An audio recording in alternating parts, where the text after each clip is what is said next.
The following show is intended for mature audiences. Viewer discretion is advised. Welcome back, Coffee with the John, Season 3, Episode 2. I was going to say, I don't know what you're talking about. Episode. So, we are back. Like I told you before, this is not happening every Friday. This is happening as needed, as the data comes out, information. But today we got a really fun, good episode for you guys. We're going to be talking about a relatively new real estate strategy that's going around. It's called Novation Agreements. It's actually not new, but there's a lot of people pushing it. There's talks that it's a scam. There's talks that it's something that can replace wholesaling. So we're going to cover the whole thing on Novation Agreements. We're going to be talking about new marketing channels that you can use to generate deals in 2022. We're going to be covering wholesalers and the dilemmas that they're facing, interest rates, the issues with the Ukraine and Russia, oil prices, everything. So we're going to be hitting, this episode is going to be full of fun information. We have a few listener questions that we're going to be covering as well. So with that being said, if this is your first time watching, make sure you hit that subscribe button as we do this consistently. And every week we're putting out new training material. So everything is free. Everything is here to help you guys out. So I am your host, Jonathan Barbera. And with me as always is our co-host, Mr. John Barr. How's it going, sir? Great. We got some awesome weather this week. You know, it's going to really make it appreciative. I was just telling you this week, like weather like this really makes me appreciate the weather we have in Texas. We only have like 2 days of this bullshit. Oh, sorry. This just crappy weather like that. Because otherwise we got, where I grew up, it's like 3 months of this stuff. So now it's like, hey, you get 2 days of it. And then next week it's supposed to be back up in the 70s. It's like, oh, I can't believe people actually live places where it's cold like this for long periods of time. They're just truly missing out. I'm sure they disagree. No, not by the immigration trends. Everyone's going to Florida and Texas. Well, that's not because of the weather, but going to talk about a little bit of everything. We've got our new build that we finished up. We just wrapped up, put it on the market. Finally. Gone. How quickly? That weekend. Monday. Listed on a Thursday, sold on a Monday. Very nice. And full price offer, or did we come in under? Over offer. We had multiple offers come in, and then there was actually a creative little agreement that Keller Williams put out from their in-house counsel. They said just to compete with multiple offers, where they put an offer in and they add an additional addendum to it. It says, if in the cases of multiple offer, we will beat the highest and best offer by X number of dollars, and they put $5,000 for us up to a certain price. So I was like, huh, that's pretty creative. Yeah. To put that in there. It's like, so that's where the people just say, hey, any highest and best offer, like I'll go $5,000 higher. Right. And they up to a certain point, because this one was, I'm not going to give too much of the details, but see, your wife even agrees. She needs a son. Yeah. I mean, it kind of makes you think though, with an offer like that, is what we were saying is, so when you're putting in, you know, we're willing to go $5,000 over your highest offer up to this point. It's what's going to make anybody not want to have somebody submit an offer for $5,000 under what their highest number is. You know, like, I agree. That's shady. That's, you know, whatever you want to say. That being said, how do you prove that, you know, they did in bad intention, or, you know, you get what I'm saying? Like, I think it kind of creates that environment of like, you know, it's immediately the first thought. And we know there's a lot of bad players out there. Immediately the first thought. And we didn't do that at all. We were still under what their highest best was, just FYI. But it is one of those, it's like, yeah, like anybody could put any kind of offer, but it's also just kind of like, well, you look at the ethics of something's like, is that ethical to do? No, not really. But it's like, but also like to your point, like, how do you prove it wasn't a legitimate offer? And it's kind of like, I don't know. That's where when I looked at that, I was like, it seems like anybody's willing to like disincentivize, like, hey, raise your offer to X, so this person's going to raise their price to X. Exactly. Go above. Like, yeah. But in today's market, or it's like, yeah, people just want houses. That's what they can do. Like they're like, I don't care. I just need it. So. I mean, and all that being said, it's one thing that if you've been watching us for any amount of time, we always say the same thing. Like, you got to be ethical. You got to be a good person. You got to have at least a clear conscience, if you have a conscience, that you can't be going around screwing people over, and even just because you can doesn't mean you should. Right. And it's something that if you're getting an offer for what you wanted or even more than what you wanted, don't get greedy. Don't be that person that just pretty much sets those bad expectations of why investors are so terrible and all these things because of you bad apples that always act the wrong way. Yeah. So we're not condoning it. We are seeing the potential problems with it. But that being said, it's a interesting market that we're in for sure. So remember, if you're new to this channel, make sure you subscribe and share with your friends. We will be doing a property tour right after this. I believe around 11:30, we'll be doing a property tour of that new construction. We're going to be discussing pretty much everything from when we picked it up to all the issues that we went through and everything that we did to build this home. If you want to be a part of it, just text property tour to 210-794-9898. And of course, you got to live in San Antonio, or at least be in San Antonio at that time. And you'll be more than welcome to tag along and ask whatever questions you want. Now, Novation Agreements. What's Okay. that? I don't know. It's hot. It's trendy.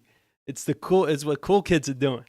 So And I just like how somebody explained it to me. It's like, it's nothing new. It's just something the gurus are pushing now because they ran out of things to sell training on. So it was brought to us by owner of one of the brokerage that we're a part of.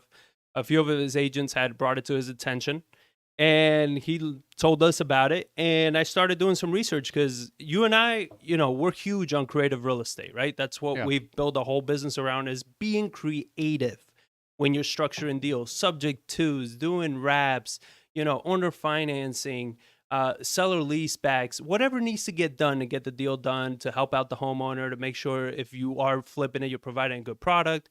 Creative real estate is the backbone of our whole business, right? So when I heard of this, I was like, well, okay, let's check it out, right? The more research I did into Novation Agreement, and please, this is a disclaimer, we have never done a Novation Agreement. We have no plans anywhere in the near future of doing a Novation Agreement. So this is just research that I've done. Please do your own. Consult with your own attorney. All the jargon that I missed. all the disclaimers that go in the bottom. We're not attorneys, accountants, veterinarians. So please consult a professional. That being said, every research I was pulling up on Novation Agreement, all the pros came from gurus selling courses on Novation Agreements, and that to me was just one of those things that like sends up a lot of red flags, right? When the strategy that's so cool is only vouched by gurus that have the unique contracts and the special terms that you need to execute this agreement. And I'm like, And then the people that have brought it to us, as far as like to our attention, they're not known for being the most ethical investors and doing what's right. They're known for doing shady shit. So all these things put me on edge of like saying, man, I don't know if this thing is good, but I didn't want to make up my mind yet. So I wanted to make sure that I did some good research. So basically, a Novation Agreement has been around for the longest time. All it is there's a purchase and sell agreement already in place, and then you are replacing that original purchase and sell agreement with a new purchase and sell agreement. So that's what a novation is on a very basic term, right? The majority of the time, a novation agreement is used on commercial real estate. That's where you see it more often. In residential real estate, it's a very rare occurrence, except if you're one of the students of these gurus. Apparently, their students make millions of dollars a year doing novation agreements. But from my understanding, you need power of attorneys.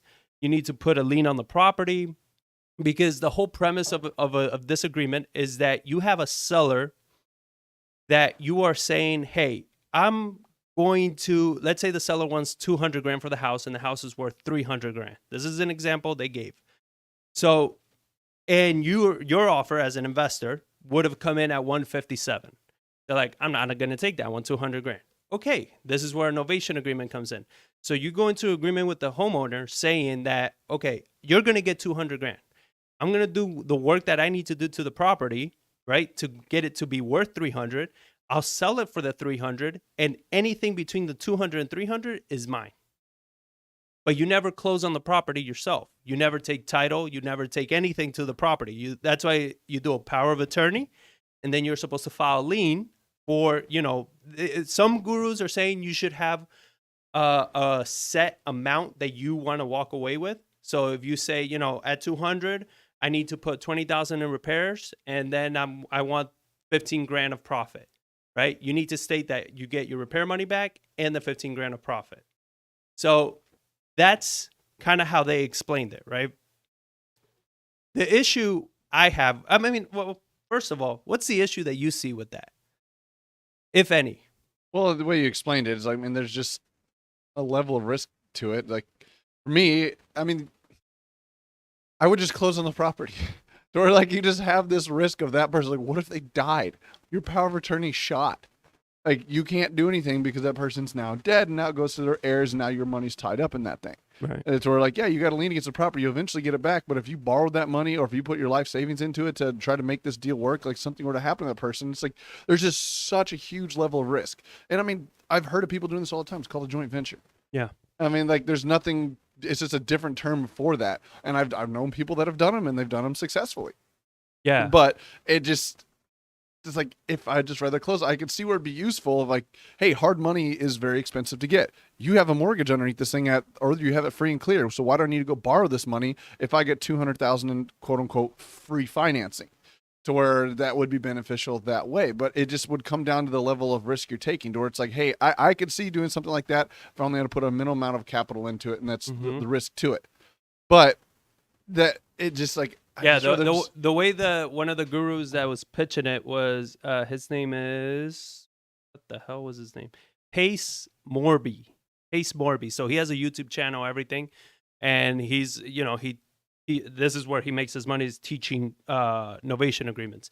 And please, again, keep in mind, I'm not saying I'm against novation agreements or anything. I'm just putting out there what I've researched and what I've gathered and our points of view on it, right? So one of my concerns is you're not taking title to the property. Therefore, you're not doing any title search for it.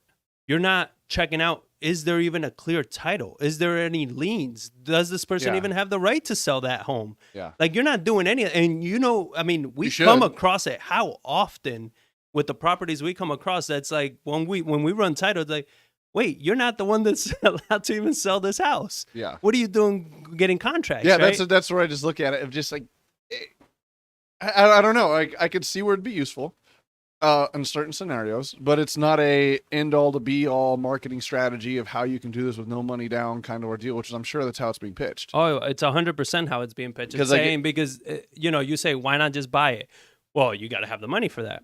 Okay. You got to have the money for rehab too. So, yeah. So if you don't have the money for the rehab, right? Let's say you personally, because this is a no money down kind of thing, you don't have the money for rehab, you are going to get a loan. And that loan, chances are, is going to be in a second lien position because the majority of people have a mortgage. Yeah. So which lender is going to give you a second lien position on a property you don't own? Yeah. No, that's what I said. Like, you would need to do exactly like you said. You'd get it under contract. You have a contract or somebody do a full title search to the thing. You get a power of attorney. You get documents drafted up. It's just risky. It is like there's an unnecessary level of risk that I think is being marketed in a way that shouldn't be. But I'm not saying there aren't certain scenarios to where it makes sense to do something like that. Yeah. Like the joint ventures, they just say like, hey, I'd see it being useful. It's like, it's really too tight for me to really want to mess with for what price you want. But I could see your point of like, yeah, I could see where this could be worth that amount of money. So it's like, I will do it to where I'm going to put in $10,000, $15,000, and I want 3 times my profit back, and then the rest is yours, whatever it may sell for. That's a joint venture. But the problem is, like, who determines that sales price? Exactly. Who has the power? The ultimate power comes down to the person that holds the title. It needs to be their signature. Even though I could sue them, you could, Well, who's going to pay for that? Well, Who's going to? You can't force somebody to get rid of a property, but that's a very expensive process. Yeah. So it would have to, because we've done one of these deals before with some partners out of Austin, to where they put the money up to do something and they want it 3 times back, and then after that they split the profit afterwards. Yeah. I was like, those happen all the time, but a lot of times, how much of a headache was it when they did it? There's just a lot of risks and pitfalls in that, where you really, like, literally you're going into business with that seller. So you have to think, like, how ethical are you? I just met you. We've had maybe 30 minutes, 40 minutes worth, 45 minutes worth of conversations. Mm-hmm. And now we're going to go into business together. Yep. So it would have to be very certain situations and have to trust the people. I just don't see it being a good strategy, and we have as across the board. A friend of ours, David Overhauser, local investor, he asks, how do they account for an appraisal that might be less than the expected price? That's exactly right. Like, to me, it's all of the risks that are associated with, what if the market churns? What if anything slows down? What if you don't sell for what you think you're going to sell, right? And Novation, from, again, what we've gathered, this is a very advanced strategy. And the way these gurus are pushing it is, this is something that, every new wholesaler needs to be doing Novation. I'm like, no. If you're needing power of attorneys, putting liens, knowing all these things, plus the second agreement of the purchase of the home needs to be approved by the seller as well. Yeah. So what if the seller looks at it and says, wait, you're getting way too much money for this. I saw what you did. I saw the work you did. No, I don't agree to this shit. I want more, or I want this, or the whatever. You don't know what they're going to do. And yeah, you have a power of attorney, you have a lien, but you still can't steal the property from them. Yeah. Like, now you're talking about legal fights. Like, that's the same. The thing with power of attorney, every time we've used one, the title company, whoever's verifying it, calls that person that day to make sure, hey, is this power of attorney still in effect? Right. That's what I said. If that person dies, you can't call them to verify. That power of attorney's gone. And that person could be pissed and be like, no. Or they could call title company. They could file a document that says this is null and void that the title company can find. There's a lot of things about that. I mean, where I hear this, I don't know if you have this in there about, like, why wholesalers are saying it's the best thing of trying to basically wholesale on the MLS. Oh, yeah. Well, I was going to touch on that, but go ahead. Okay. Well, I mean, this is where I've heard this, where people say, oh, Novation, it's so cool. You can wholesale on the MLS. Like, exactly. Because you have the power of attorney. Because you have a power of attorney. So the way they're looking at it is like, hey, I've got a contract and I have a power of attorney to exercise on the seller's behalf. Yeah. So you have a sales contract, and now you're saying, hey, I'm going to buy this for $100,000. And since you have a power of attorney, you can now legally sign a listing agreement beyond that. And say, okay, I can see that. You have power of attorney. You have right to execute on that.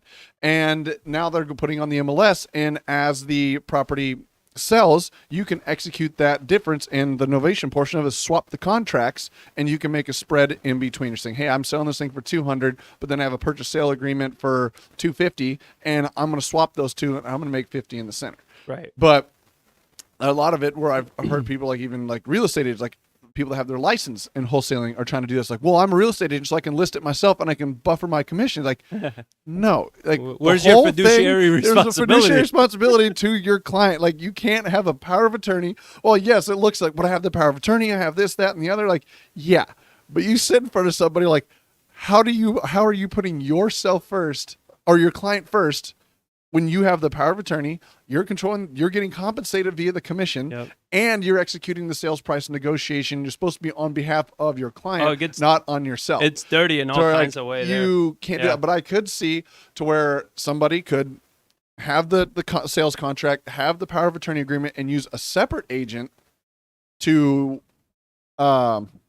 execute the agreement, to where, like, you can't be the listing agent too and try to get a commission off of your client when you are your own client, kind of thing, and you just have this third party over here. Yeah. That's where it's like, no, you're not going to be able to do that. So I have seen that and heard about it. So what, our recommendation is you can check out this guy, Pace Morby. There's also another guy, Flip with Rick. He has also a YouTube channel, and he's very vocal against Novation Agreement. He's like, first thing, there's no such a thing as a novation agreement. He's like, that doesn't exist. Novations are essentially the replacement of one contract with another. There isn't an agreement. There isn't nothing there. He's like, all you're doing is paying a guru that's going to essentially give you these contracts drafted by their attorneys, that is in agreement. And I've seen some of these contracts, and one of them is 132 pages for executing one of these. I was like, if you need that many pages to execute on a contract, oh boy. Like, I mean, again, going back to why this isn't good for newbies, new people have trouble with a standard contract. Yeah. They have trouble negotiating. They don't want to do a 10-page contract, and they come out with these 1-page contracts. Yeah, just to make their life easier. They struggle with even understanding that concept. And this is not knocking on newbies. It's just what it is, right? It's a difficult process.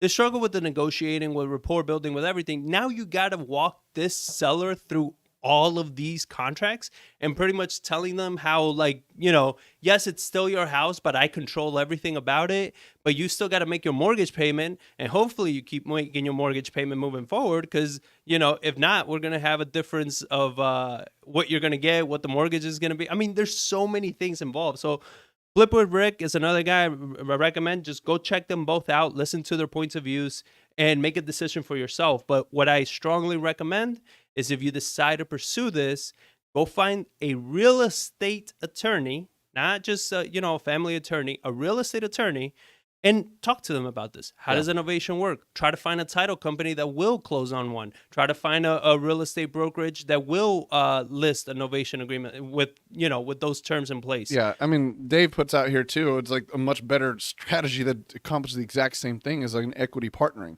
So where the agreement's still roughly the same. They're like, hey, they get this agreed upon amount, and then you get X number of dollars first kind of ordeal, and then you split stuff with that. But you still take title to the property. Like, it's still yours. If things go astray and things get dicey, at least you own the property. You're like, well, I'm going to sell this thing, and then this is the money you're going to get. And if you're pissed about it, then you can sue and try to do everything that you want to do to try to get more out of the ordeal. Yeah, but at least you hold the title. You hold something that's giving you the comfort, saying that, like, hey, the seller can't do, like, you're always hoping that doesn't go into, I'm going to sue, you're going to sue, all this. This is why we'd say, like, when it comes down to stuff like this, you got to understand, you're taking on the seller, and sometimes it could be a distressed seller, as a partner. Yep. Do you really want to take that risk of taking a distressed seller as a partner? Because that could be literally the partner from hell that you're going to have to be dealing with. I mean, it's similar to like an owner finance ordeal when you take something that way. It's like they're not a partner. You control the property. It's all yours, but you owe them the underlying financing. Yeah. So if you have somebody, we've had a good friend of ours, he owner financed something for a short period of time, and then the guy was like just showing up to the house and putting like, I'm foreclosing this letter on the front door, and just like, he had no idea what he was doing. And like, he didn't have any like real recourse because the terms were being met. The guy just didn't understand what he was doing. Right. And so he just caused a ruckus, and you still have to deal with that person, because like at the end of the day, they still got to give you a payoff. Like, and if they're not giving you a payoff, the title company's not going to close on it. Then you got to get attorneys involved to try to get the payoff amount, and it could cause problems. So Pace Morby, he says that within his course, he teaches 3 ways of doing novation agreements. The first way always good. Is a net listing. Okay. I was like, heard of those. So you're calling a net listing a novation agreement. Okay. So we talked about net listings. Break that down real quick. A net listing, what's the premise of a net listing? A net listing is basically, it was kind of funny, the little backstory on it. Like, when I went through my real estate courses and stuff like that, like, I when it comes to getting your license, I've always said, like, just get through the courses, because you don't start learning how to do real estate until you're actually out doing real estate. And so I just got through the courses, because that's what somebody told me. And the one thing I got from it was this net listing thing. It's like, wait, so the seller can say they want 100 and I can list it for more, and my commission essentially floats, and you can get whatever above a certain amount. So it's essentially what it is. And then Stepstone, she's like, I've never had anybody really ask that in all the years I've been doing this. So they talk to some attorneys, and it comes back down to the fiduciary responsibility piece of, if you're saying, oh, the seller only wants 100 and I'm going to list it for 150, and now you get the seller agrees, I'm going to get the first $100,000. All right. And then essentially the agent can say, I'm going to get whatever they want above that. But isn't there a cap though? Well, no, that's where I said, when that was the issue. It's like, well, how do you prove your fiduciary responsibility. That was Angie's point. So she talked to attorneys like, how do we mitigate these things? Because they always have to look at this like, if we get called in front of a judge, how are we going to explain this, and how do we prove that we maintained our fiduciary responsibility? Right. So the agreement, they came up with a separate agreement, and basically how they said the first seller is going to get the first X number of dollars, and then the agent needs to designate how much of a cap they're going to get. So it puts in there, because it's one of the things like, you are essentially negotiating the contract on behalf of the seller, knowing that your commission's floating in between. So it kind of could be proved by a lawyer. It's like, well, you're negotiating for a higher price and you cause detriment to your client because you wanted a bigger commission. Right. So when you put into those net listing agreements, it's essentially that I'm listing your house for you, and you get the first $100,000. Yeah. And I'm going to list it for 120. And because then the seller, you put in that agreement, you have the right to negotiate in there because it's your commission that's floating. But it comes to a certain cap. You have to say, but I'm not going to make more than $10,000 on this ordeal. And really, the reason why we even entertain net listings when I mean, that was pretty much the only thing you took out of the whole real estate course, the whole real estate training of getting your license. But the biggest thing that we took from that was when you were coming across these lower end homes, right? These lower price homes. Most agents don't want to list a $60,000, $70,000 home, right? Because the commission is because when you look at it, $60,000 and you get 3% of that's $1,800, and your brokerage has a flat fee of X number of dollars or takes a third of it, it's like all that work for $1,000 or $600. Like it's not worth it. I mean, now you're just basically representing tenants. So it kind of gives you a way of being able to also list it and still make a little bit more than the traditional listing fee. So at least it makes it more worth your time, even though there are people out there that they have systems in place and everything.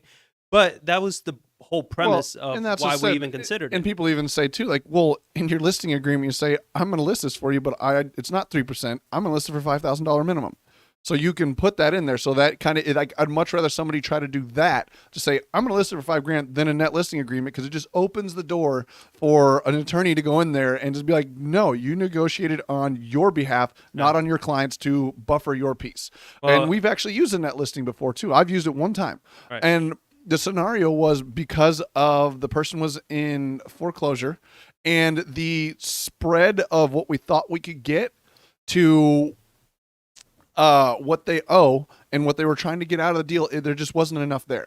So basically, and it wasn't 3%, it was less. So instead of designating like, hey, I'm not going to do this unless it's 3%, I cut my commission to be that floating piece to make sure this thing closes. So the seller gets their lien paid off, they get $5,000, the buyer's agent gets their piece, and I'm the one that has the floating commission in there. Yep. And I put in there saying, I'm not going to make more than the 3% on this ordeal. So let me list this for you, and my commission is the piece that just floats in between, so you don't have to go in there and do a bunch of paperwork to try to say like, well, there's not enough money in here to cover all the commissions that are contractually obligated. Yeah. Or it's like, well, contractually obligated, my commission just so you did it even the opposite. You didn't do it to get more money, you did it to help them out, so it didn't matter how much money you got. Yeah, and that's what I said. I capped it. It was like, I'm not going to make more than $10,000, and I knew there wasn't that kind of equity even in the property. It would happen, and if there was, again, sitting in front of a judge, it's saying like, hey, he was in foreclosure.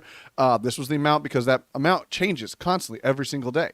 Yeah. So we're like, I needed to make sure I covered the agent's fee, and I needed to make sure the lien was paid off. So I knew what that numbers were going to kind of come in at, and I cut my commission to be whatever was left.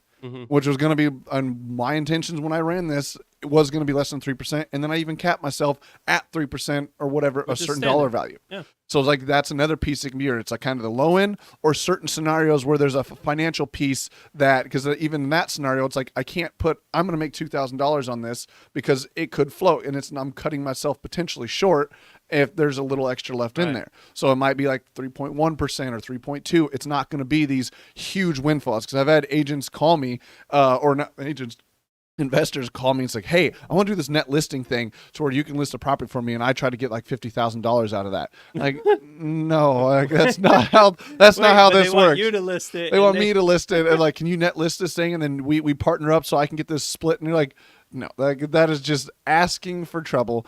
And well, we even have on here the broker owner of Stepstone Realty, Angie Francis.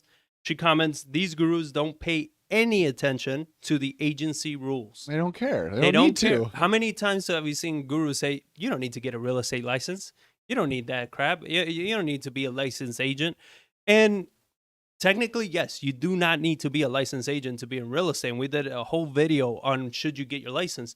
But having your license opens up your door tremendously. I mean, when even now, how many deals are we closing right now that are traditional listings that have just come because of our network, because of situations, and they don't require that much work, but we're able to do it simply because we got the license. I mean, that's exactly what I was just trying to think through. It's like just this last month alone, February, so we closed 3 retail transactions. As a licensed agent, I helped list 3 properties, or actually 4.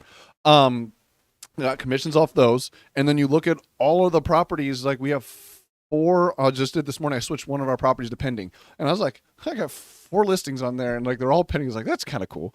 Yeah. And then, but I look at the cumulative amount saved by having a license, especially like one's listed for 300, another listed for like 190, another, like you start adding that up across all those commissions, and you just look at it, it's like, well, so I represented 3 listings this month that made X number of dollars. I saved this amount by listing my own properties, because right now it doesn't take much to list a house. Yep. Everyone says like, oh, you don't need to be doing that stuff. Like, yeah, it's like the dollar per hour saved by like on a $300,000 house. That's $9,000.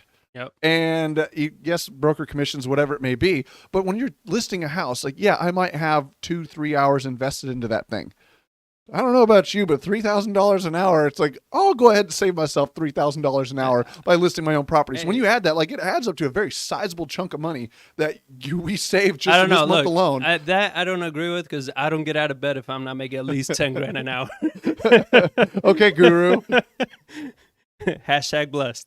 So that's the first way of doing a novation, according to him, is a net listing, which, to me, that's not a novation. That's a net listing. The second way is an actual novation, where you're replacing one contract with another. And the third way is doing a partnership, a JV. So where am I going with this? Is we hear so many times of somebody coming out with this new way that you're going to be able to invest in real estate with no money, with this, and it's new. There's nothing new. Nothing. None of the things that they talk about is new whatsoever. Everything that they're talking about has been done time and time again. It's been done since the beginning of time. Like nothing, none of it is new. So that's just like, to your point, like my argument to that is like, well, then how did the laws get written the way the laws are written? To be able to do these things pull off? Like, well, yes, there are gray areas that you can work within, and if you do them on a large enough scale, then some politician or some lawmaker gets involved and sees it, and laws can change, and new strategies can, quote unquote, come up, or new ones can disappear. Just like the what's the one that you liked in New York that you can't do here? Lease options. Lease options. Can't do them here in Texas anymore, even though some guru attorney says like, oh, yes, you can. You do all these special contracts, and we've sent them to other attorneys. And he's like, well, yeah, they kind of cover you, but there's this one area that's like, I don't know about that. Like, right. Good luck with that. It's sitting in front of a judge or getting sued for it. So all that being said, we had a discussion yesterday where, because of things like this, is why wholesalers come under fire. Well, right. Dave Oberhauser puts, perhaps the only new is the term novation. Yeah, probably. But it's wholesalers are coming under fire more and more, and it's usually because of things like this. We start seeing things like this, these potentially new strategies. I remember even a guru one time saying, I'm going to teach you how to flip a house without ever putting a dime into the house. You're going to be flipping houses, making a bunch of money, and you don't even have to lift a hammer or hire a contractor. Was that the Astro flipping? I don't know. I don't know. That was one that got me. That made me laugh. And then when I was curious, I was like, what's he talking about? Is this something new? And when you looked at it, he was just talking about wholesaling. Yeah, but he just called it, flipping. Anyway, it's just guru things. That was very funny. That was the Astro flipping guy. I was like, oh, there's the same speech like that. I was like, I'm going to teach you to do Astro flipping. I was like, what is that? Astro flipping. And he started looking at it like, bro, you're just teaching wholesaling, but you just some fancy term astro flipping to make people watch it. He got me. I was like, astro flipping. Like, what are you doing now? And but that's exactly what it was. It's like, it's just a different term for something, just putting a new spin on something old. So, so going back to you, we're looking at this, and all these new terms and everything like this is incentivizing new people to get into real estate and do things they don't completely understand. They don't understand the contracts. They don't understand the process, the legalities, and it's making regulation and everything come down hard on wholesalers now, right? So your point, that you were making yesterday was pretty much like it's because of these things that at some point wholesaling is probably gonna get banned. So do you want to touch on that? What you were pretty much arguing yesterday? I wasn't arguing. I was educating you on what the facts were. There you go. It's just one thing because you see, like they put out a big survey. Trek did not too long ago that was a survey to all their licensed agents and different people, their database, and is asking several questions on their interactions with wholesaling. Because why I think this is happening is because enough end consumers have been hurt by quote unquote wholesalers that enough complaints have been filed from agents, enough from consumers that regulators are now putting an eye on this. And it's because enough consumers are getting hurt and enough money is being transacted that they're like, oh, okay, we kind of have this Wild West thing going on where you have these unlicensed people, unregulated, skirting around the laws that are there for a certain reason. And the end consumer is getting either financially hurt or, well, I mean, really it comes down to financially hurt or detriment at some point. And that's why regulators step in and say, like, what is going on? That's why we almost lost sub-twos a few years ago, is because some bad actor financially devastated a lot of people out in, I think it was West Texas. And that's when they came in and said, okay, well, what's going on? Because we can't have this happen anymore. So here was, my thing again. The homeowners are getting financially hurt. How are they getting financially hurt? If you're wholesaling a property, you're negotiating with the seller, right? A price that they are okay with receiving. And then you're wholesaling it, obviously, for a higher price. How are they financially hurt if they agreed to the price, if they were okay with the price? How are they financially hurt? Well, the other side of that, well, I mean, you look at it when it comes to a judge. Like I always said, like, and I can think it was Angie or Dan or somebody, or just like, I always do things as when it comes to real estate, if it's like kind of a gray area, or it's like, if I'm explaining this to a judge and a jury, can I explain why I did what I did and how I made the things that I made? Right. So say you contract a steal of a property, you get it for $60,000. And I've heard of these like 6-figure wholesale agreements and stuff like that, where somebody not necessarily, they don't double close because they never executed on the contract. They just basically sold their rights to the property, which is legal to do. Right. So they got contracted for 60, and then they sold the rights to that contract for, say, another $80,000 for a total sales price of $140. So now that end consumer just comes and says, yes, they agreed to that contract to sell it to you for $60,000. Well, it turns out you didn't sell it. I didn't sell it to you. You misrepresented yourself in the transaction you were going to do, and you sold it to Joe Schmo over there for $150,000 and made a huge windfall in the center. So now when you explain that to a judge, the judge can be like, but you never told them you weren't going to buy it. You represented yourself as, I'm going to buy this property. And then you went and made a ton of money on the other side and sold it to somebody else. And you disclosed, you deceived the person. You were hiding the fact that you were making this huge amount of money. Yeah. And now you look at it as like, but your trip, that way they would say, like, your typical real estate commission is anywhere at 3, maybe 5% of whatever the sales price is in that transaction, where you never took title of the property. You just sold to somebody else. You acted like a real estate agent, but you weren't licensed. You were looking out for yourself and made a huge windfall in the center. Now, here, just to unpack that a little bit, you misrepresented yourself. There's nothing in the contract that says that you cannot sell your rights to that contract. So you didn't misrepresent yourself. You potentially had an interest of buying the property, and then whatever happened, you changed your mind and you sold your interest to buy that property. Correct. You didn't deceive the homeowner, because the homeowner was told that you were going to close on this day. Correct. And you were going to get paid this much money. That still happens. So how is the homeowner deceived if you're not doing any of the things that are deceitful? Because, I mean, Are you not telling them that you're wholesaling it? You don't have to. Why do you need to? Like, what does it matter if Well, you just look at it, it's you're like, abiding by what you said you were gonna do? and there's, you are doing exactly that, but you look at the law and you look at how things have happened over time, you to where people get in trouble where you can say like, yeah, but they signed this agreement. And it's like, I get they signed that agreement and that is legal, but you took advantage of that person in that certain situation. You see that all the time. Like, banks get into that all the time, pushing predatory loans, getting people just to sign something, this huge document to sign it, but then they come out with some class action lawsuit saying, yeah, but you pushed these products in a way that was deceitful of what they were actually getting. But how do you prove that it was deceitful? Because you say, you got it It's for like, that's a lot lower, right, than you should have. How do you know I got it for a lot lower than I should have? I did. Those are the numbers that I ran that it would have worked for me. I don't know but if it's it would have worked but higher. it's the fact that you didn't go through with what you're saying. It would have worked for you. Then why didn't you close on it if it didn't work for you? What does it matter? The sellers still got what I told them they were going to get. It still closed when I told them it was going to close. What is the difference? Why does that matter? Because you deceived that person. You told them, it's like, hey, I'm going to use negotiations, high pressure sales taxes to beat your price down, knowing on the back end, I can sell this thing for a huge windfall. I'm not telling you I'm going to do that. I'm just going to get you under this contract and now push this thing. And that's why people are starting, because you're hearing about these things more and so more let's and more. say you're anticipating, right, selling it for a huge windfall, and then you realize that you can't sell it for that huge windfall because there aren't any stupid investors in your market, so they're not going to overpay that much. So now you do have to close on it.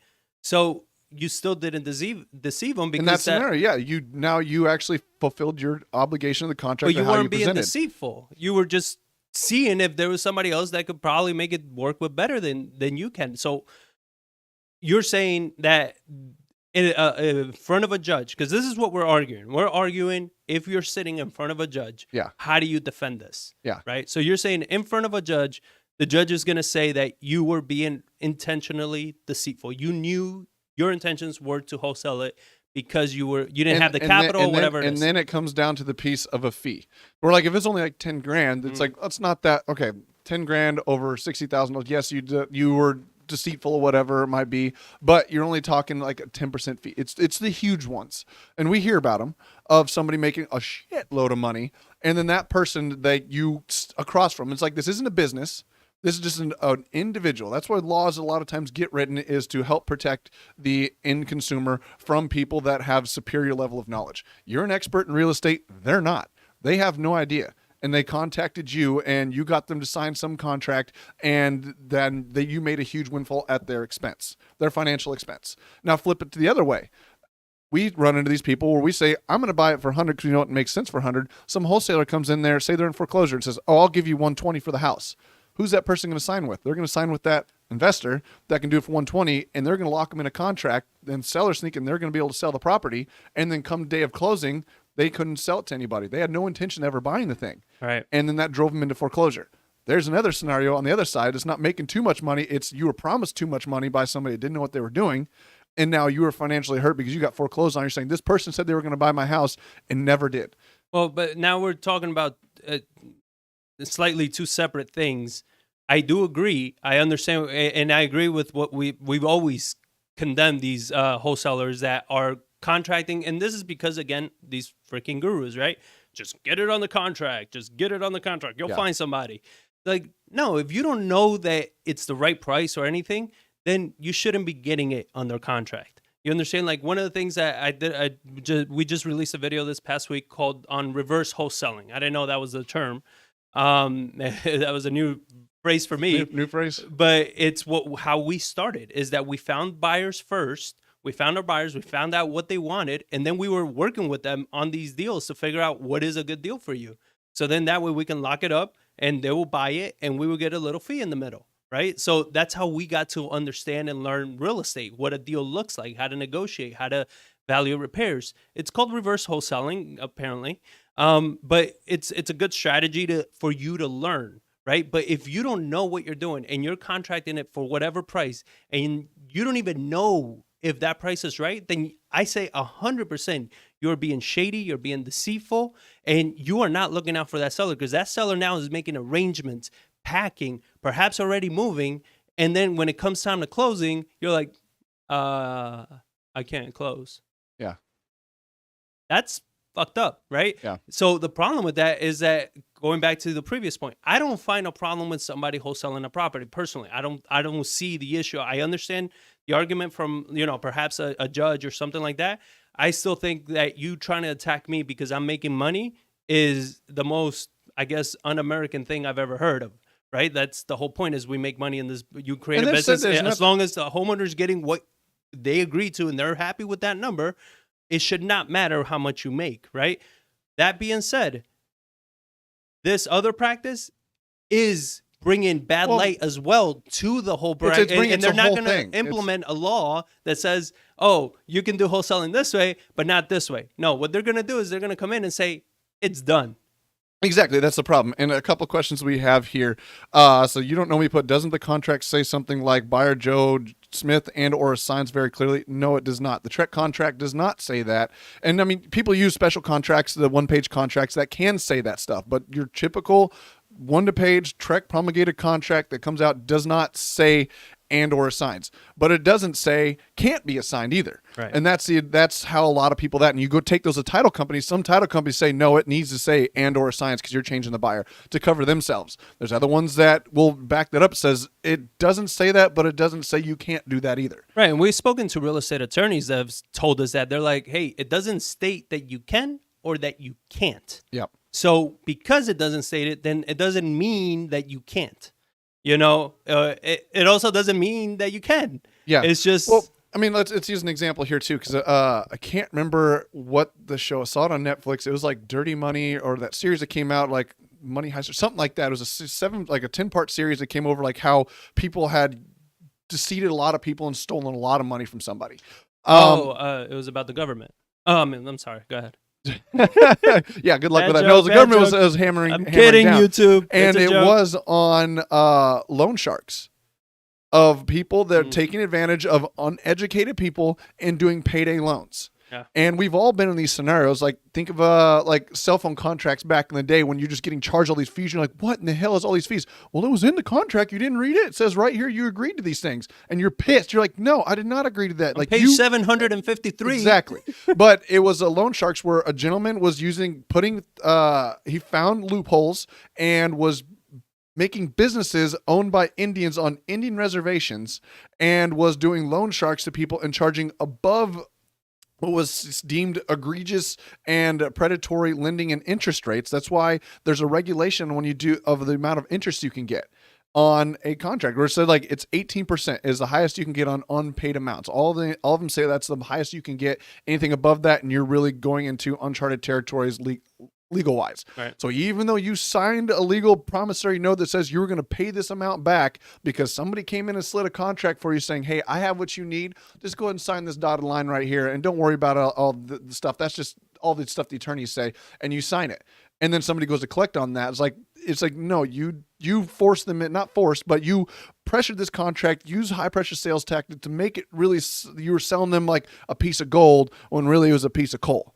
And it's like, and that's where, and when it's done on a large enough scale and enough people get hurt, that's where the government steps in, and that's how these regulations get put into place. Mm-hmm. But in his scenario, to where like it got heavily regulated because he was deemed to be charging way too much money onto these people on a massive scale and driving these people further into financial straits and driving them and just breaking their backs when they're saying, hey, I just needed $100, and all of a sudden I paid you back $1,000, and you were kept charging my account, charging late fees and all kinds of things. And he wound up getting all of his assets seized and wound up getting $1 billion judgment slapped against him for doing these things. And it was like, yeah, well, it was all legal and the contracts were there. It was all signed. Enough people, the end consumers, were detrimented by that company that the regulator stepped in and did something about it. And to where like a lot of people, it shouldn't matter how much money it makes. It's like, but it does. To where if you're doing that on a large enough scale repetitively over and over and over again, when a judge sits there, he's not a real estate expert. He's going to look at to experts like the Texas Real Estate Commission, real estate attorneys, like, what is a standard fee for a real estate transaction? Like, what have you seen? And they come out anywhere from 3, 5, maybe 10%, and all of a sudden you're making 200% over and over and over again. That's what's going to become the problem. It's like it's above the standard, because when you look at a real estate transaction, it's transparent on both sides when it's on a licensed, regulated side. Each side knows what's going on. Right. And they say, look at like now that side, nobody's arguing fees. They say that's your typical fee. You're well aware of being able to negotiate your fees from a Right. real estate agent perspective. It can be typical 6%, but it can be 5, so 4. sell it that way. Why sell it to an investor then? You're selling it to an investor because of the benefits an investor can provide you, right? The investor can provide you maybe with a lease back. Maybe the investor can close quickly. Maybe the investor can close as is. It's not going to do an inspection, whatever it may be. If you want the complete transparency, list it. By all means, you will not most likely get taken advantage of because you have agents, they have fiduciary responsibilities and all that. You're choosing to go with an investor because of convenience, because of whatever. My thing is, why do we have to get punished for how much money we make if the seller was given a fair deal, what they considered was acceptable, what they wanted That's to what I get? said. The other side's like, it wasn't a fair deal. That's how they look at it.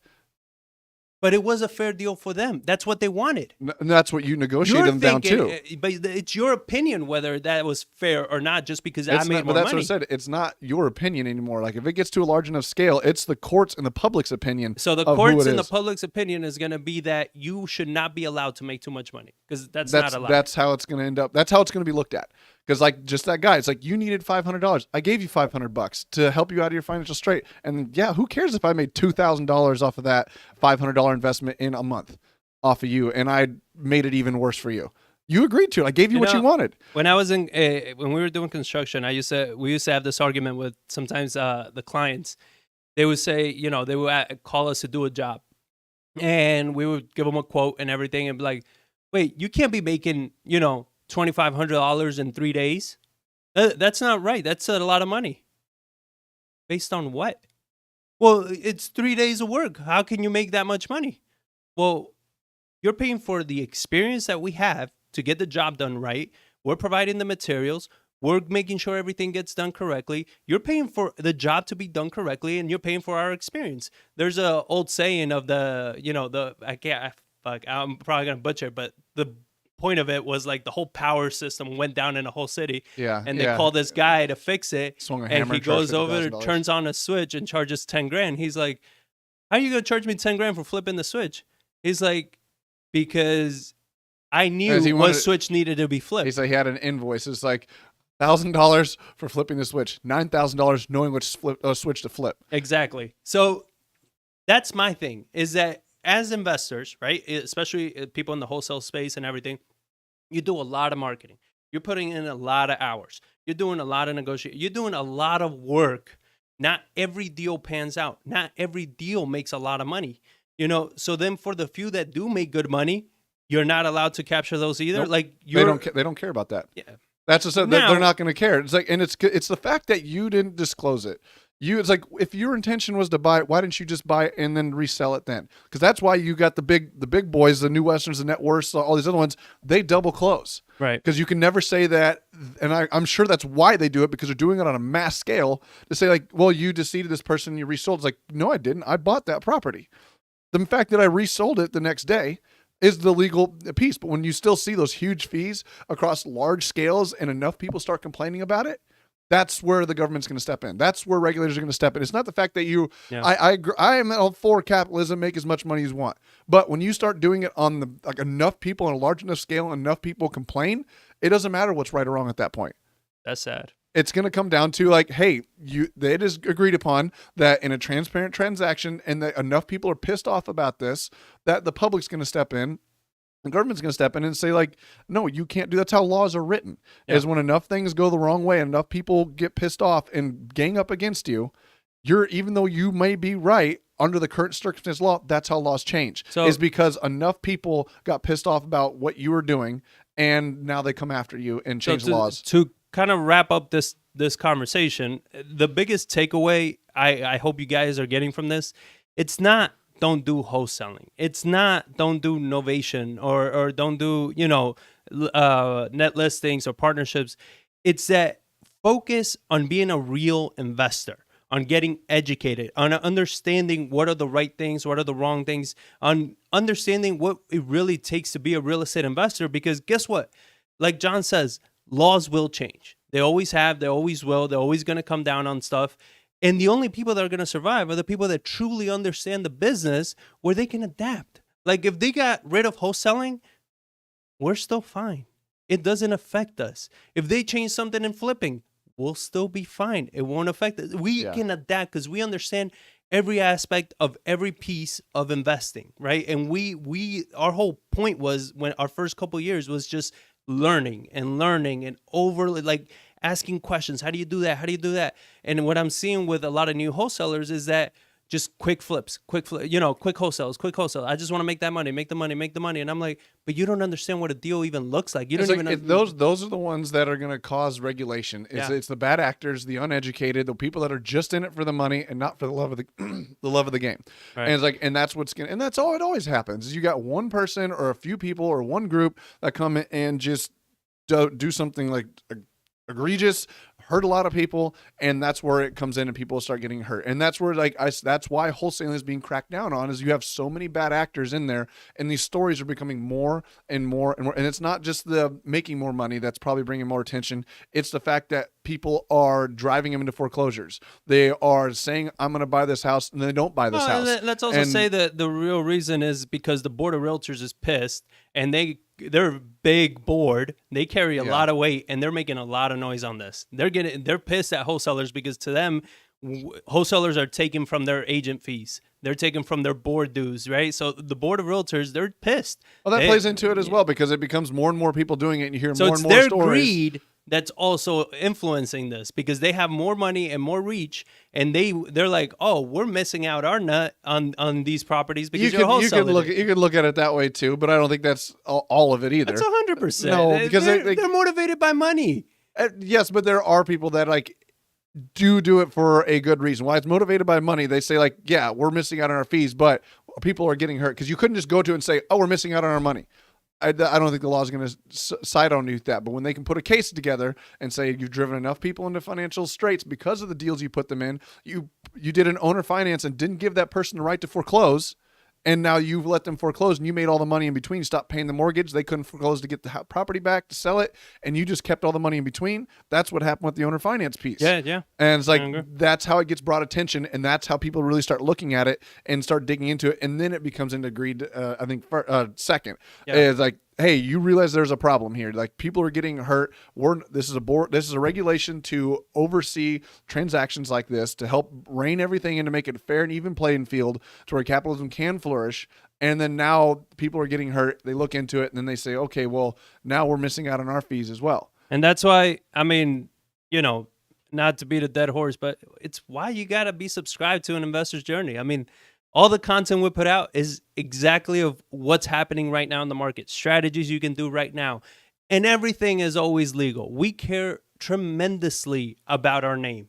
That's all we have. I've told you guys before, I was an immigrant in this country, and one thing my dad always taught me, he's like, nothing is ever given to us. We earn everything, and the way we do it is through our name. So if you don't have a good name, people are not going to want to work with you. And that's all we preach and all we teach people is disclose, over disclose, be transparent. Don't screw anybody over. Go with good intentions. That you may make a mistake. Okay, that's fine. You can make a mistake. You make it once, don't do it again, but learn from it, right? It's a mistake. Don't do it intentional, because that's how you end up screwing up for yourself and for everybody in the business. And it's just, it's just the wrong thing to do. Yeah. So before we move, we were going to cover how to do marketing for deals in today's economy in 2022.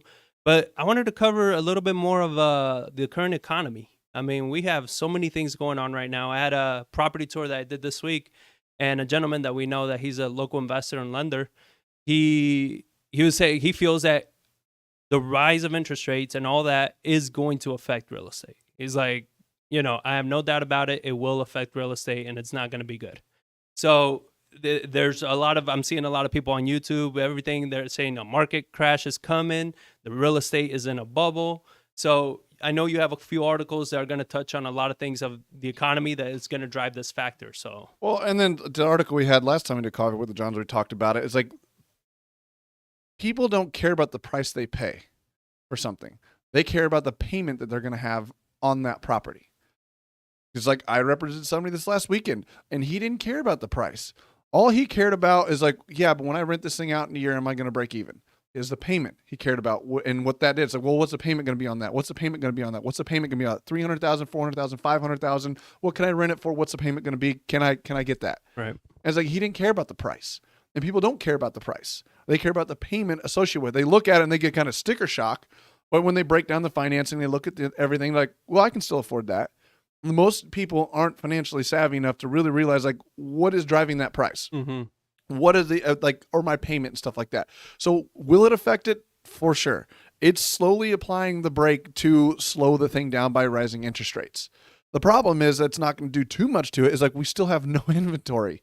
So we're like it's going to start pricing people out, and it's going to slowly start as interest rates continue to rise. But you look right now, interest rates are 1% higher than what they were 3 months ago. I mean, or even a year ago. I think I have an article in here like what they were a year ago to what they are now, and we're still having dropping mortgage rates. Mortgage rates. They're 1% higher than they're 1%. They're over 1% higher than what they were already, even though they haven't even started interest rates. It's the talk of rising interest rates that have driven interest rates up. Mm-hmm. But we still have declining inventory. So right there, how is the market going to crash when we've had a rise in interest rates and we've had a drop of inventory and prices are still increasing at 10, 12%, 19% year over year? So now let me ask you this: with rising interest rates, right? We're saying interest rates are going to rise, so it's going to make it less affordable for people to buy houses. So that's going to put a pressure on the housing market. But we already have low inventory. And do you think that because of that unaffordability, we're going to have even lower inventory because even less people are going to want to sell at that point because they're going to look at it and say, well, shoot, especially when the properties we pick up properties from distressed homes or distressed homeowners, right? So the chances of them being able to sell that home and qualify at these new higher interest rates, they're probably going to think twice before they sell now. So do you think that it will cause an even bigger shortage of inventory? I mean, it's affordability is an issue there. Yeah, well, affordability is an issue, but then also look at a lot of people have been able to do, all right, I can sell my house for X. I can keep all this money and put little down on the next one. Mm-hmm. What's going to cause them to do when they sell their house, they got to put more money down to bring that payment down. So more money is going to get locked up in real estate. Mm-hmm. Or like I know a lot of people like, hey, I sold my house and I made $200,000. I'm gonna only buy this house, only put $50,000 down, and I get to make $150,000 because they can afford that payment. But as that payment drops, it starts getting more and more expensive. It's like, ooh, to be able to afford that payment, I need to put $100,000 down. I need to roll the entire equity from this purchase into my next purchase to keep my mortgage rate down. So you are going to see that aspect. So you're saying that the ones that are going to be selling are pretty much people that have a substantial amount of equity in their home. Because the ones that don't have that level of equity and they're selling their homes and they're maybe walking away with $5-10,000, they're probably going to think twice. They're going to think twice. They're just like, and then it's not going to be, I just want a bigger house kind of ordeal. It's not going to be an emotional thing. It's like, no, I'm moving. I have to sell this house. I have to leave the place. So it's not, I don't think it's going to be so much like inner city kind of moving from one area to another, or it's going to be it's an emotional thing that people buy houses. It's not logical. Right. Like they just look at like, what's the payment on that house? That's why we've had such a massive boom because everybody wanted to move out, and it caused this massive frenzy, dropping of rates to see prices increase. I mean, that does the not even logical piece. It's still emotional. People see all the money being made in real estate, prices going up so fast. They just go, oh, I'm missing out on all this money that's being made or all this equity gain and stuff like that. I need to go hurry up and go buy a house. So that has caused a massive shock to an already depleted inventory that's driven it down even further. So I don't think it's going to create a massive problem. Like it's going to slowly apply the brakes, but it's not going to pull the emergency brake and just everything come to a screeching halt. Not rising interest rates by itself, right? Unless they went from 0 to 4%, and they don't do that unless there's like a huge problem, like there was in like the 70s, 80s with hyperinflation. I was looking at doing the math of today's interest rates before, like on a $200,000 home, even if the interest rates went up 0.75%, mortgage interest rates went up 0.75%, your mortgage payment goes up like $80. You know what I mean? So it's like, and when the feds raise interest rates, they're not going to be raising a percentage. They're going to be raising a quarter basis point, right? They're going to be doing, a very small increments because they're going to want to test the market. It's such a small amount of what it was going to. So here's where I found that spot I was talking about where, as of Thursday, the average 30-year fixed mortgage rate hit 3.45. That's up from 3.1% last month and a hefty bounce from 2.65% in January of 2021. So we're almost 1% higher, but our inventories are even lower than what they were December of 2020 or January 2021, where I think it was like 40% lower or something like that. So yeah, we're even lower inventory. So it's just like that whole aspect. Oh, when they raise interest rates, the real estate market's going to crash. To your point, it's like it's such a small amount. It's going to start slowing it down. That's the point of rising interest rates, is to slow things down without crashing the economy. They don't want to crash the economy, but they do need to control inflation, because if it gets too out of hand, then they have to do things like drastic. We need to raise 1%, 2% at a shot, and that starts creating massive disruptions in the market. So here's another question that I've seen a lot from David. He says, how would you say the current real estate bubble, quote unquote, is different from the 2008 era real estate bubble? It's, well, the one back in 2000, it's not 2008 bubble, it's the years before that. So the Bush administration put out that said the home ownership was at an all-time low. Let's say like it's like 60% or something like that. It's like, no, the American dream is to own a house. They put out bad policy. They put out regulations that said we want home ownership to go up. So they put out some regulations that opened the door for some very predatory things. These interest rates that our point on the wholesaling thing, they were pushing, 2% rate, 1% rate and then there were adjustable rate mortgages. And then they didn't explain the fine print of, hey, in 3 years, 5 years, this 2% is going to adjust to whatever the prime mortgage rate is plus 3%.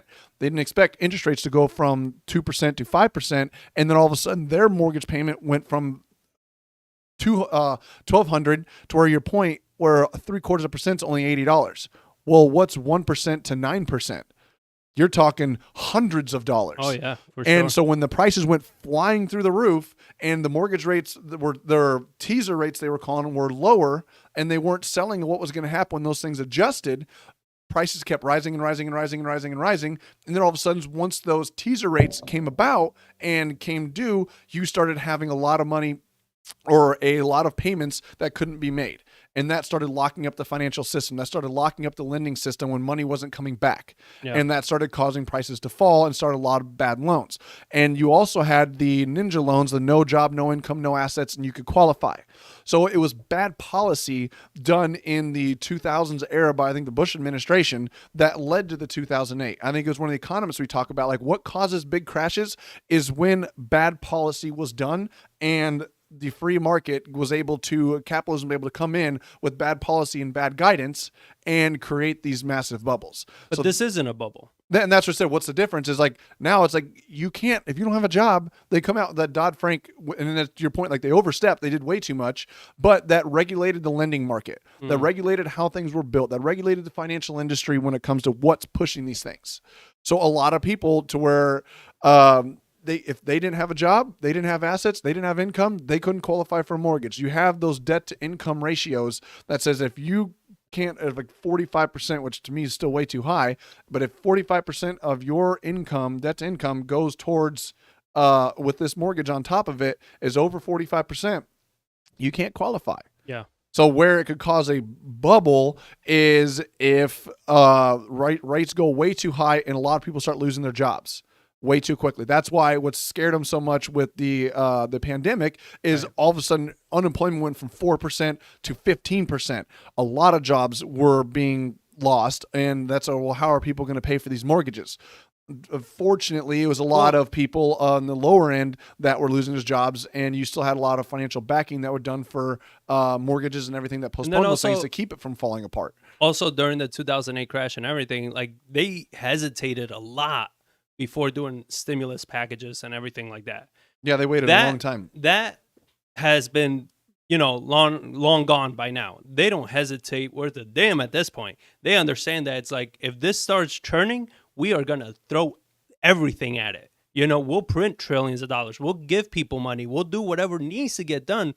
We'll back up the banks, do as risky loans as you want to make. We'll back you up. We'll back everything up. We cannot let the housing market. And they pretty much come out and said that specifically, like, it's not going to crash. They can't allow it to crash because it will bring down the economy, and they can't allow that. Well, it's not just real estate falling. It's like, Yeah. no, it's asset prices falling. Oh, yeah. Because what's attached to asset? Debt. And then when that debt starts becoming due and you can't pay and you have no more assets to sell, like, it can spiral out of control very quickly into a death spiral of like, what do we need to do? Like, everyone's so fearful. They learned that lesson in 2008 that they waited so long to do so much or to do enough to stimulate to get things back and going. I mean, and the same thing they talk about when you research like the Great Depression. The reason it lasted 10 years is because they didn't do enough to bring the economy back. Right. And now there's a debate of whether it's right or wrong. It proves people to be more risky or not. It's like, that's how the system works. It's evolved over time because their job is to keep the economy moving and growing. And that's kind of what you and I talk about a lot is whether we think it's right or wrong, it doesn't matter. What matters is that it's the way it is. And you, as an investor, need to be smart enough to look at it for what it is and play the market. Yeah, well, that's what I say. Do what needs to get done. Everyone wants to look at like, well, it just look how it used to be. Well, what it used to be isn't what it is today. Like the laws, regulations, people mindset, everything has changed. Or everyone's just like, oh, it's just so propped up. Everything's propped up by the Fed. Because that's how the game is played now. Like, things constantly change. And if you constantly stay in the past the way things used to be or how they were in the past, you're never going to get anywhere. You're going to sit here with a pile of cash and just sit there in the corner and be like, new world. Oh, I can't buy anything now. I mean, we know a guy that he's like, oh, what do you guys think of this real estate or the stock market? Once it got to 17, I sold everything and like it's waiting for it to crash. Like, what are we at today? 35, 30, 40. Like, we're up almost double what it was. And now, but once you step out, people sit still and be like, oh, no, it's going to crash. It's going to crash. I know it's going to crash. It's going to crash. It's going to crash. And then it never does. And then you just missed out on the entire gain. And then now you're even more fearful. Like, well, I missed out on this last rise. If I put it in today, then it's just going to fall, and then it falls, and I lost everything. And so that's why they say, like, the best thing to do is, like, you just buy pieces over time and to help sustain when it comes, like, stocks and stuff. But, I mean, you can't get stuck of how it used to be and what it was. You have to look at it. What is it today? What is the investor's mentality today? What is the consumer's mentality today? What's going on around the world in different parts? Is that going to affect it? Because new laws and regulations are going to come out around that. Politicians' jobs are to make laws about something. So they got to find something to make laws about. And you kind of got to look at where is their attention and what are they going to do? And that's a point that we talk about in the show, or why we do this show is like, what is going out in the world for we try not to get in politics, but politics influence policy. Policy influences business. Well, we don't get into politics as far as giving our opinion on what's good or bad politics. It's more about, what is the policies and how could they affect your business and real estate? And going back to, is this market going to crash? Are we in a bubble? I think the biggest question to ask yourself is, what data do I need to start keeping an eye on so I determine this for myself? Because if you are somebody that is going based off of whatever some talking head somewhere is saying, you're always going to either be late or you're going to be in a world of hurt, right? You need to understand, like, the real estate bubble, of the real estate crash. You got to understand how can it crash? Well, people are overpaying. Oh, yes, people are overpaying for a home, 100%, but they can afford to. But it's one of the things they look at, like, okay, they overpaid today. Well, somebody that overbid $20,000 of what something appraised for back in, let's say, July of 2020 is sitting pretty now. Yeah. On equity, it's like, oh man, I could sell this house and make like an extra $40,000 over what it was. Exactly. I mean, I told you the scenario of this guy that I was working with as a buyer. Like, I looked at the exact same house in December. It sold for, or in it was like August. It went listed 270, sold 280. Same exact house in one of those new build communities, listed in December for 280, sold for 290. They listed the house at 295 and they had cash offers over 320. Yeah. And it's like, so every couple months it was just increasing in price. So that guy that bought and paid $10,000 more in August of last year for 280, that same exact house 4 months later is now selling for $320,000 on the same floor plan and same conditions, everything. So it's just one of the things, like, and that's what also the rising interest rates is trying to slow down, is those kind of things. Like, it needs, but they can't slam the brakes because consumer mentality can stop. One area that I am concerned about is these massive rise in rents, because there's no data that I can find, because it's usually your mom and pop people that own the majority of the houses, they're not reporting what are your underwriting guidelines for your tenants. We say we don't take a property unless they have a good job that proves 3 times gross income to rent. That's kind of your standard. Some people say they want 4, but you can't find good tenants at 4. Right. So you got to lower it to 3.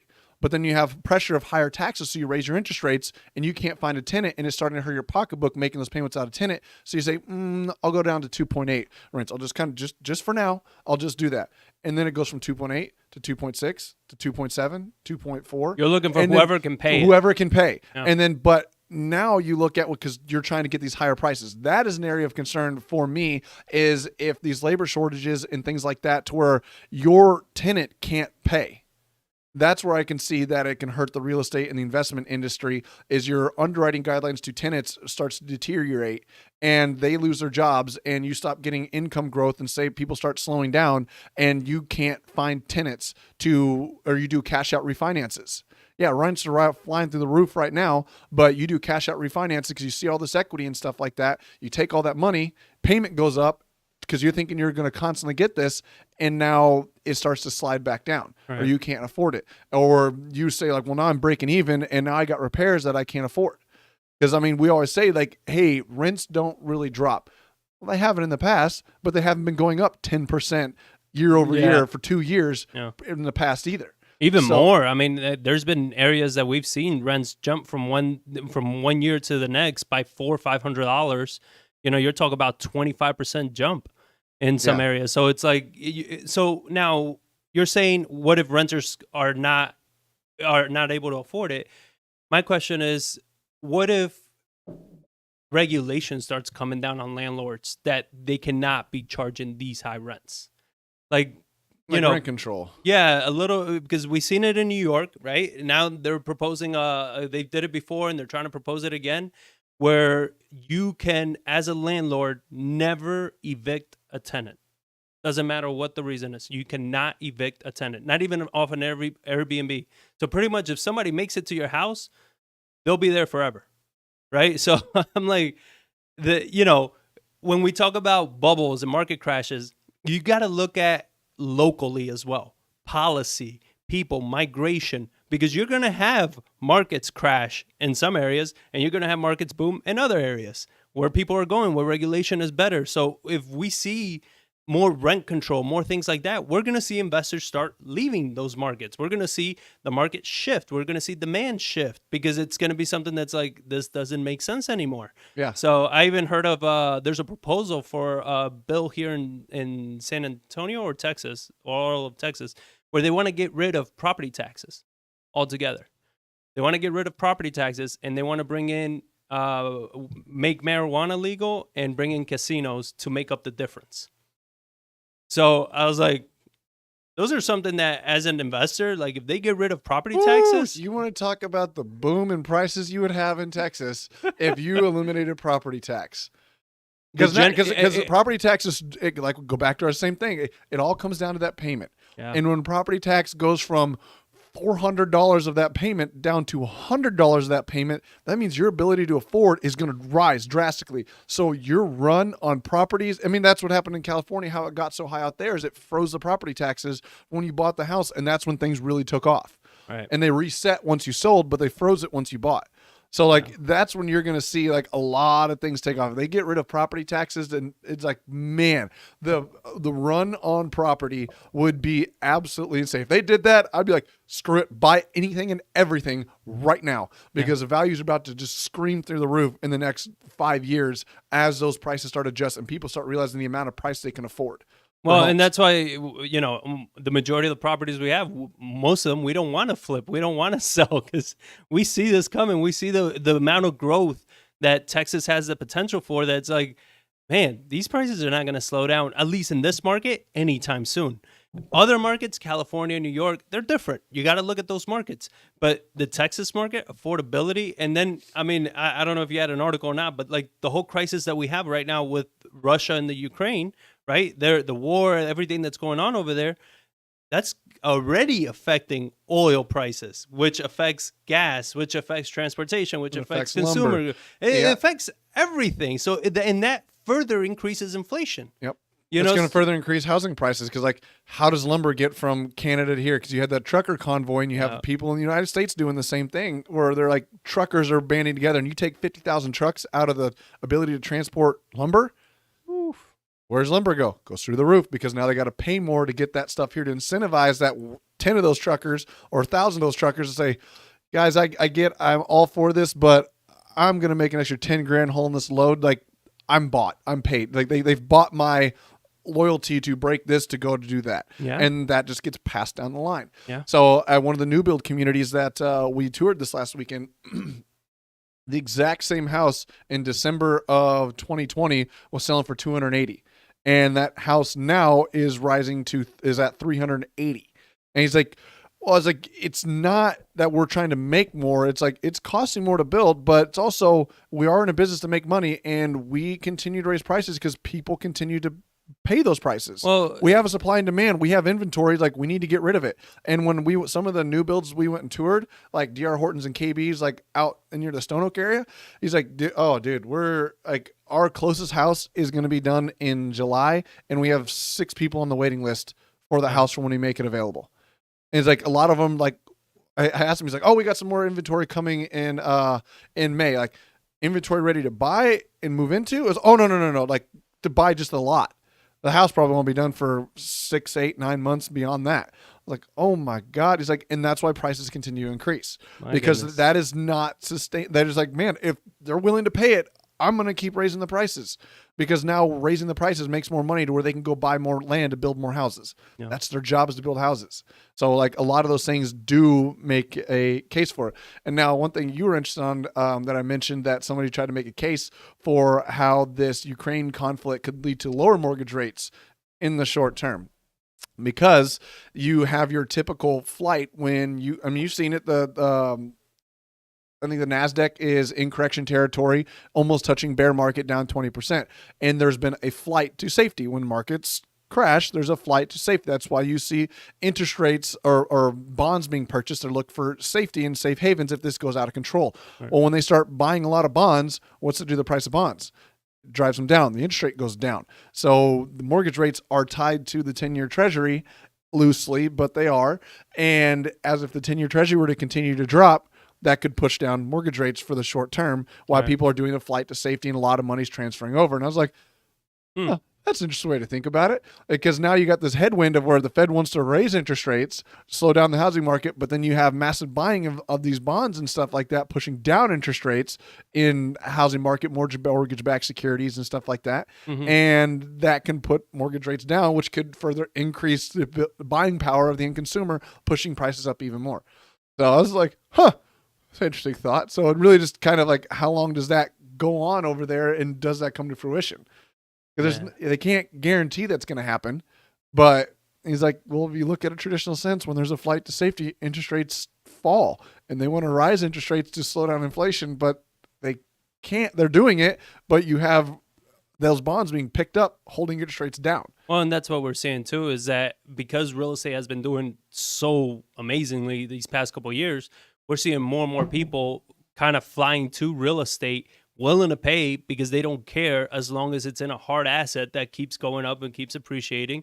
And I've spoken to a few buyers that reached out to us for, wholesale deals and stuff. And they're like, I'll buy close to retail. I need to park the money. I need to have it put somewhere and all this. And I'm like, yeah, if you have the capital and you can park it and just have it sitting there, real estate is definitely the place right now that you want to park it, because it's one of those things that it doesn't matter almost which way everything goes, unless there's a massive, market impact, something crazy happens. Real estate is going to keep going up. It's going to, and you got to look at, again, affordability, higher interest rates, higher gas prices. All these things are going to cause a flight to affordability. Texas, Florida, you got to do your research. These markets, the Sun Belt states. I mean, that's what I said. Money is flying to the Southeast and the Midwest, because that's where affordability is still there, and you can still get higher rents. Yeah. So, did you have another article? No, not really. I mean, we kind of covered each. I mean, well, I guess I do have one on that of like people saying, "Oh, all these investment companies are buying all the property up," and this was put out by the Business Journal, and I'll kind of read through this one because it's short and it really breaks it down well. So investors continue to snap up homes at a record rate at the end of 2021, buying $49.9 billion in homes in the last 3 months of 2021 alone. In total, investors, which include anyone from so-called mom and pop, part-time landlords to private equity gains, made up a full 18.4% of home sales in the fourth quarter, which is a record according to the Seattle-based Redfin Corporation. Billions have been raised to deploy into the single-family rental market and related but somewhat different, the build-to-rent business. There are a lot of variables at play, especially with the Federal Reserve expecting to raise interest rates this year. That will cool down demand for housing. Daryl Fayweather, chief economist for Redfin, said, at the same time, rents are going up, which makes it attractive for investors to buy houses. Newport Beach, California-based commercial real estate analytics firm Green Street in January found institutions own about 3% of total single-family rental stock, meaning which individual owners of 1 to 2 homes continue to represent the vast majority of single-family rentals owned in the United States. And that's that piece I was talking about. It's like, all these investors, like 97% are still owned by people that own 1 or 2. Like they consider us institutional landlords. Well, I just kind of funny, like I'm an institutional buyer. I'm thinking like Blackstone or something. I think institutional Innovation Homes or American Homes for Rent. Like, no, you own more than like 3 homes, they consider you an institutional landlord. So the vast majority, 97%, are still owned by 1 or 2 people. And that's what my worry when it comes to underwriting standards of rents. I can get what the institutional people are underwriting and doing for rents. I mean, the publicly traded companies, they post those things. Yeah. And that you can see that. But it's the other 97% are what are they underwriting to with these higher rents that worry me, because they just need somebody to rent. They don't have a backing of Wall Street to say, I can wait to find that good tenant that can pay $1,800 a month. I can take a loss, or I can wait a minute to get them in there. But like if you have 1 or 2 homes, like, and you only have 3 months of reserves saved up, I'm going to take whoever I can get to pay that thing. Okay. So that is a concern. So it was expected institutional ownership of single-family rentals will continue to grow, especially as more capital enters the single-family rental sector. So it's always my argument when people say, oh, it's these big institutionals that are driving up. Yes, they made up for 18% of the sales, and that is a record high. Money is moving into it, but they still only own 3% of homes. Yeah, it's still very, very, very small percentage of what it is. So it's still not driven by Wall Street money. While it doesn't help the situation for rising prices, it's not the main driver either. So that was really the last article I had that of some topics that. No, but it's a very interesting point to just kind of contemplate. Kind of, when you're an investor buying real estate, we always say don't be a motivated buyer, right? If you're not buying something that makes sense, that you are going to have the equity built into it, you're going to have a good cash flowing amount, or you have the capital yourself and you have the knowledge to say, yeah, I know I might be tight on cash flow negative, but I have the money to flow. I know what I'm doing. I know what I'm investing in. Don't take those unnecessary risks. Like, to me, it's just something that's like, it makes no damn sense to me. There's no need to take that level of risk. There's no need to get yourself into a property that as soon as you buy it, you need to get it rented to whoever possible as fast as possible, because if not, you're underwater. Yeah. If you're putting yourself in those positions, you need to think twice about your strategy. You're obviously should not be doing that investment at this moment. You don't have the backing. You don't have the capital. Be smart. Be patient. Build up that network, or build up the capital, build up the knowledge where you can tackle something like that and not lose your ass on it. Because I mean, I've seen investors when their investments go bad, and it's sad. It's really sad. You see it, and they're losing a lot of money.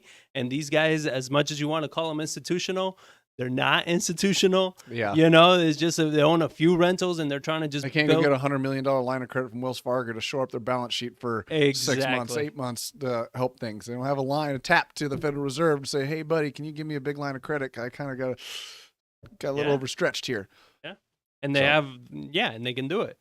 But one of the topics I wanted to hit on is based on that is how do you market for deals in 2022? Right. So I wanted to break it down to a few different categories. So one of them is pretty much if you are, and you can be, we had to do this. We used to only do flipping and buy and hold. And when the pandemic happened, we used to get all of our deals beforehand from wholesalers, from our network, from referrals. That's where we used to buy all of our deals. When this happened, all of that went out the window, and we had to revamp and we had to bring back our wholesaling roots and get back to marketing. We had to go direct to seller. We needed to start marketing, generating deals. That's why we actually opened up where you can apply to be one of our VIP buyers. So if you're interested in that, you can drop a message. I'll let you know where to go.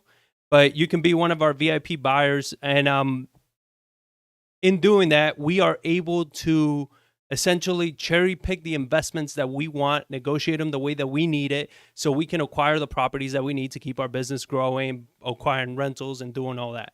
So when you're going direct to seller, one of the biggest changes that we've seen recently is that shy away from, Joe wants to buy your house, or my wife and I want to buy your house. That we saw for many years, we were doing that type of marketing where they didn't want to sell to an institution. They didn't want to sell to a business.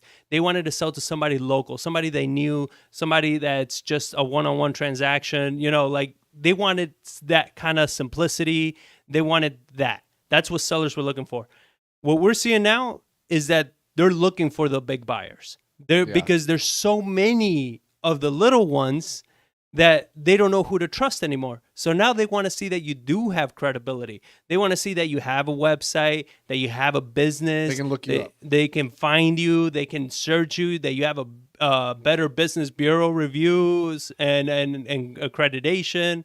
And they want to know that you're a business. That's why you're seeing companies like Open Door and OfferPad and all these are picking up properties like crazy, because people are more comfortable dealing with a business than they are dealing with an individual.